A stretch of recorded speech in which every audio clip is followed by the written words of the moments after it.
अस्सलाम वालेकुम नाज़रीन, प्रोग्राम में खुशामदीद।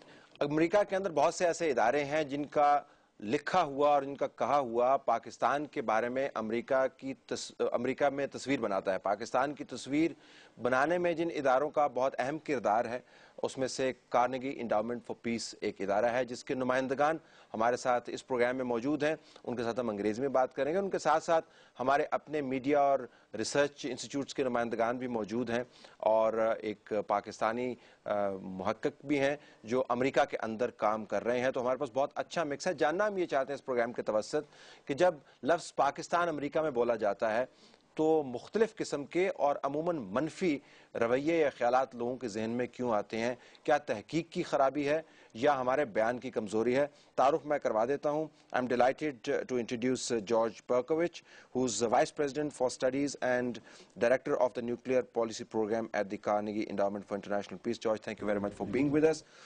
Next to him is Ijaz Haider, a familiar face and name in Pakistan, currently heading Jinnah Institute, a research institute that focuses on important policy issues. Ijaz, thank you very much for being with us. Next to Ijaz is Toby Dalton, who again represents Carnegie Endowment, and he is the Deputy Director of the Nuclear Policy Program. Toby, thank you very much for being with us. And Feroz Hassan Khan Saab, who is, apart from other introductions, currently a lecturer at the U.S. Naval Postgraduate School. Feroz Saab, bahut shukriya. Welcome back to Pakistan. Let me start with you, George. When we say Pakistan these days, what does it mean in terms of selection of topics? If you were to recommend, go research on Pakistan, what would you tell the researcher to do? Research on, say, economy, politics, terrorism, Lashkar-e-Taiba, what? Well, what I would tell them to do is research the political economy and in particularly economics, because we don't know enough about it, and that's the key issue. What others might think about is something very different, which is terrorism, be careful, security, loose nukes. But I think economics is what I would say is the key issue. So why would your recommendation not get through? What is this wall of misperception that Pakistan is all about all these 5 negative things or 6?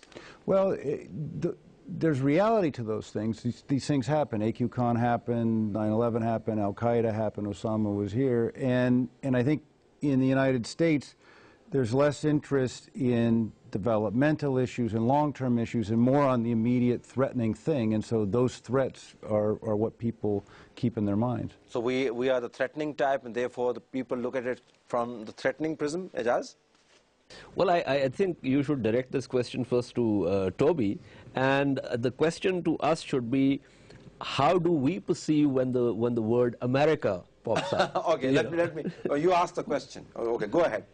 Tell us. So I think there's a sense of loss also in the sense that there have been very good relations between the United States and Pakistan, but we have unfortunately reached a point where the moment the word America pops up, we have the sense of injustice in Afghanistan.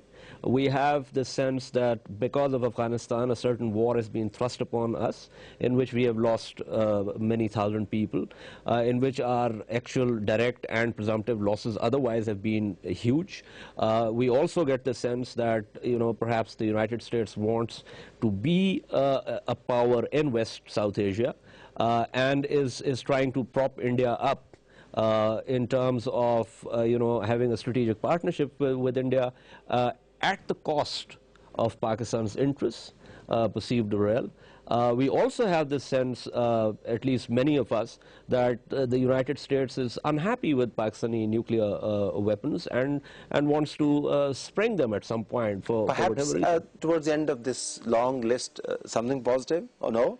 Well, we have unfortunately reached a point where there's very little of that. And I think you would probably find that among students who are going to the United States. We have perhaps the largest Fulbright program as far as Pakistan is concerned. There is also a sense in people who are related with the development sector where money has been coming in, although disbursements have been sometimes very sparse and difficult to manage. But those are people, those are small coteries that know more than what the majority of Pakistanis would know. So, Toby, this sounds like a narrative of a failed, miserable marriage. that somehow lasted for almost 7 decades, but still nothing nice to report upon. Why is that? It's a very difficult relationship. Our interests overlap in some places. They're quite disparate in other places. Whenever it seems like there are attempts to build a broader relationship, I think, this period from 2008 until now, there's been a lot of efforts both in the United States and here to find more common ground. It's just very, very difficult given the geopolitical realities in this region. Feroz Saab, you straddle the continents. You have a difficult job. Perceptions over here are in one direction, perceptions over there in another direction. How do you keep your lectures together? As a Pakistani living in America, probably I represent almost all of them. They're very worried about Pakistan itself. It's not the media, it's not what they see, every day, but what they hear from their own people back home in their communications with them. Calls from Pakistan coming about bad governance, about electricity, about gas, about railway, about everything. That really disappoints them there about listening what's the news coming out from here. And then when they reach every day the New York Times, Washington Post, there's nothing nice to say. So Pakistani American community, in my assessment, is a pretty demoralized community, especially particularly in the last 1 year or so about the events happening there. And in addition to that, they are very bright people, most of the Pakistanis. You talked about Pakistanis. I mean, they are doing very successfully in the United States of America. You'll find a very average Pakistani who interacts with a common American. They can't believe all these stories that come in Washington Times and New York Times. They sometimes ask me, and I talk a lot in America. There I tell you what the real face is, because as we were discussing a while back, most Americans don't travel abroad, especially they don't come to Pakistan. So their mirror images about Pakistan is very, very, is not what exactly as you were alluding to. But so therefore, it's a difficult time. You name everything. It's one word is worry. They worry about Pakistan. They worry about Pakistan. George, it's not as if that Pakistan lacks its informal ambassadors to the US. And it's not as if that the context in which the two countries engage with each other does not involve people-to-people context. The queues outside the American embassies are still very long. People still see it as a land of opportunity. And there's a vast Pakistani diaspora in America which has done wonderfully well. And you mentioned the Fulbright Scholarship as well. And these are informal ambassadors who have been transcending borders for a long time. And yet they have not been able to hammer through this negative narrative. Surely not everything is wrong in Pakistan. What is the reason this narrative is not coming out?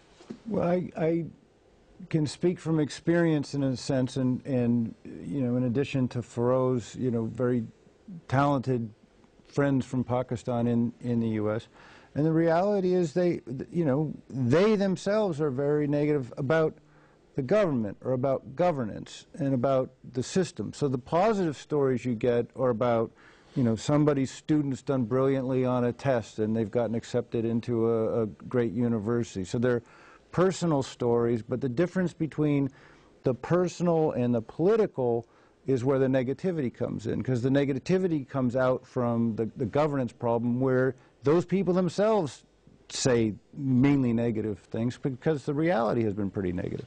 The reality has been pretty negative, and we need to grapple with that reality. Ijaz, your take on this? Yeah, the nuances get lost very often, because I can actually present a case that in the last 10, 15 years, we have been on a positive trajectory in many ways. I'll give you a specific example. Talat, you know this better than me, in terms of this memo thing, for instance. And I'm not holding forth on its veracity or otherwise, because that's something which is sub judice. 111 Brigade would have moved by now, 10 years ago. It hasn't, and it is unlikely to. And I think that's a hugely positive development. You and I have been part of this very thriving media. We have been criticizing ourselves. You were on one of my programs where we criticized the media. I have been on several of your programs, where we have criticized the media. And yet we have tried to look at the negative trends and the positive trends. And I think that overall, the development of the media has been extremely positive.